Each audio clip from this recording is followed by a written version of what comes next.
ప్రియులారా, కానా విందులో జరిగినటువంటి అద్భుతాన్ని మనం ధ్యానించినట్లయితే అక్కడ ద్రాక్ష రసం అయిపోయినప్పుడు మరియమ్మ యేసయ్యను వచ్చి పిలుస్తూ మనం చూస్తాం కదా. ఆ తర్వాత అప్పుడు ఆమెతోనేమో నా సమయం ఇంకా రాలేదని చెప్పి ఆ తర్వాత ఆయన శిష్యులు వచ్చి ఆయన శిష్యులతో చెప్పుద్ది, మీరు ఆయన చెప్పినట్టు చేయండి అని చెప్పినప్పుడు ఆ తర్వాత ఆయన శిష్యులు పిలిస్తే వచ్చి ఆ బాణల్ని ఆ కొండల్ని నీళ్లతో నింపమని చెప్పినప్పుడు అది ద్రాక్షారసంగా మారటం మనం చూస్తాం కదా. అందులో గొప్ప ఆత్మీయ మర్మం దాగి ఉంది. అది ఏంటంటే అక్కడ మొదట మరియా తర్వాత శిష్యులు ఏంటంటే యేసయ్యని ఆహ్వానించినట్లుగా మనము యేసయ్యని మన హృదయాల్లోనికి మన జీవితాల్లోనికి రమ్మని ఆహ్వానించాను. నాయన, నాకు ఈ పాప రోత జీవితం నాకు వద్దు, నాకు నీవు కావాలి, నీవిచ్చే రక్షణ, విడుదల, స్వాతంత్ర్యం నాకు కావాలి అని నీవు ఆయన్ని పిలిచినట్లయితే ఆయన వచ్చి అక్కడ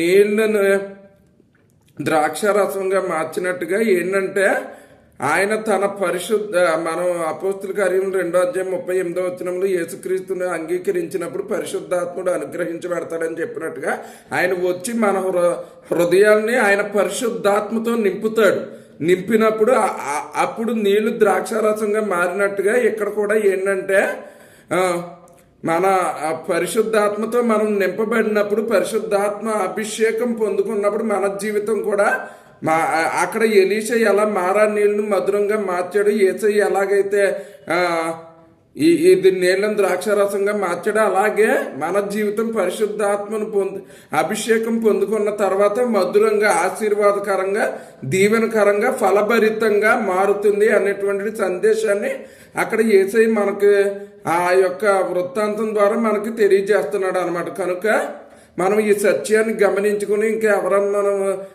యేసయ్యను సొంత రక్షకునిగా అంగీకరించి మారు మనసు పొంది రక్షించబడి ఆయన పరిశుద్ధాత్మతో మన హృదయాన్ని నింపుకొని శాపగ్రస్తమైన ఈ జీవితాన్ని ఫలభరితంగా, ఆశీర్వాదకరంగా, దీవెనకరంగా, మధురముగా మార్చుకోవాలని చెప్పి ప్రభువైన యేసు నామమున మిమ్మల్ని అందరినీ హెచ్చరిస్తున్నాం. దేవుడు తన పరిశుద్ధ వాక్యమును దీవించును గాక. ఆమేన్.